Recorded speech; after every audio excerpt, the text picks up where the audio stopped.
Ladies and gentlemen, please welcome Jack Sims. If you're planning a meeting, the one question you don't want to hear from your boss or the speaker selection committee after the event is, where on earth did you get that lousy speaker? Here's what I know from years of working with meeting planners and delivering keynote speaking sessions for major corporations and associations over the past 12 years. Planning and executing successful meetings is a tough and sometimes thankless job. Sometimes all you can do is hope to minimize the risk of something going wrong, you know, Murphy's Law and all that. So let's make the part of your job where you choose a speaker a little easier today. If you guys want a speaker who's delivered time and time again on business growth, branding, and marketing, and especially a keynote on business goals, you came to the right place. I must tell you, I do not speak on motivation because I think that anyone in business should be pretty motivated by themselves. What I do is harness my listeners' drive and energize and equip them to take the right steps forward.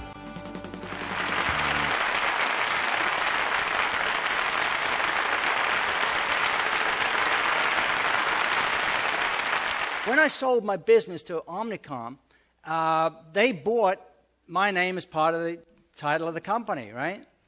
So here's the thing. I went through contractual periods of time, etc. So the question is today, who owns the Jack Sims brand? Interesting question, eh?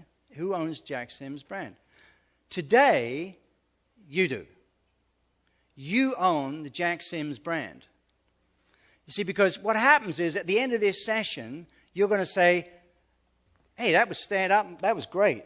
Or, maybe not so good. Or, whatever. We've been 15 minutes into it already and you're saying already, hey, this is interesting or it's not, whatever.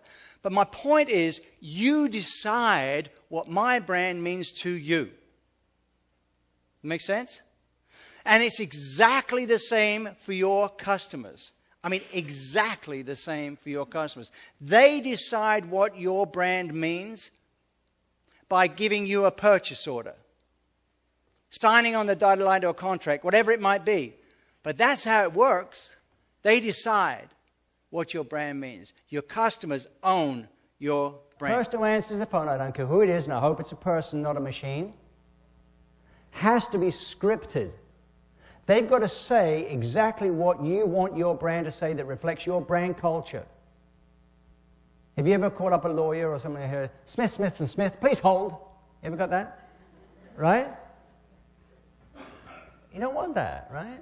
No, it's got to be scripted. And call in twice a week, or 2 or 3 times a week, and just to find out how they answer in the phone.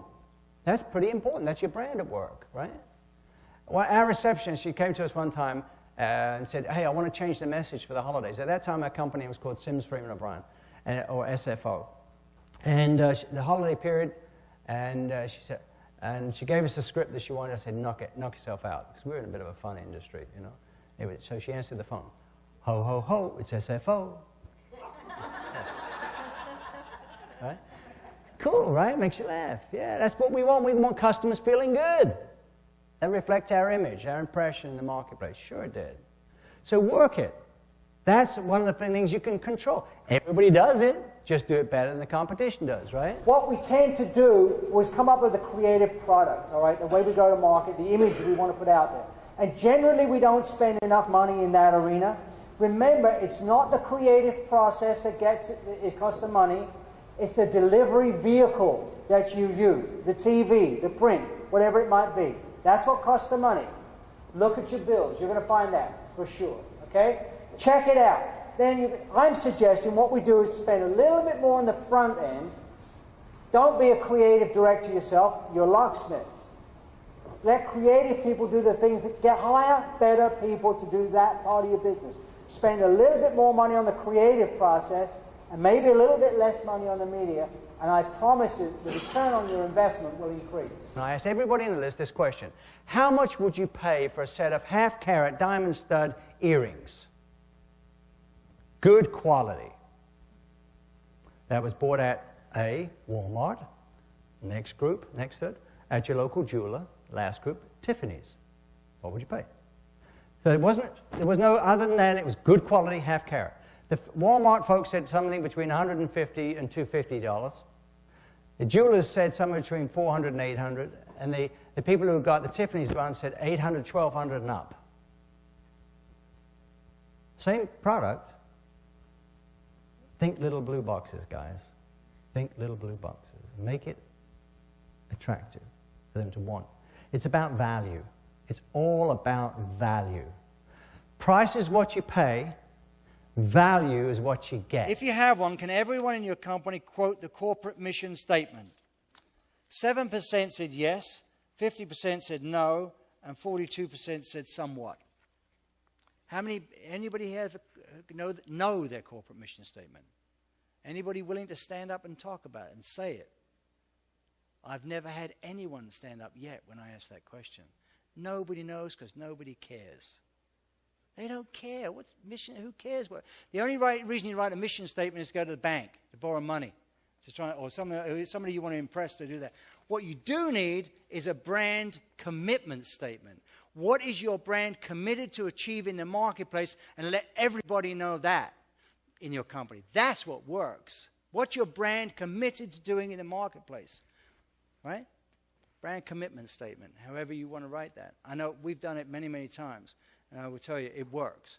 And it's short and sharp. And ours was this. It's all about the work. The work is always the work, all to make our customers more profitable. So I called up the bike company. I won't tell you their name, Santa Fe Bike. And I got a mic now. Nearly. Anyway, they got through the brand manager, and I asked him the question. I said, listen, you know, my wife bought this bike, no pedals. All of your brochures show people, because it's like a prerequisite for a bike, isn't it? I mean, you kind of, they all show people pedaling bikes. And your video streaming, every bike's got pedals on it. Well, so you have to understand this is a top-of-the-line bike, and people want to know, but no, that's not good enough. Then comes the kicker, and this is it. But sir, this is the industry standard. Who cares? I'm a customer, man. Right? Are you doing things in your industry that's the industry standard? Don't care. Make it right for the customers. Okay? Make it right. Keep your promises. If you're the one who gets to decide who speaks at your next annual convention, then you have to know what you're doing. You've got to be sure that you hire a speaker who can not only deliver the kind of message you want, but stir the guts of your audience. You've got to be sure that what your audience learns will positively affect your business or their business. So here's the thing. You need to know that whoever you put on that stage has actually done what they're talking about. I don't mean, learned it by working somewhere and reading books on the subject. I mean, someone who's really taken hundreds of businesses from 0 to 6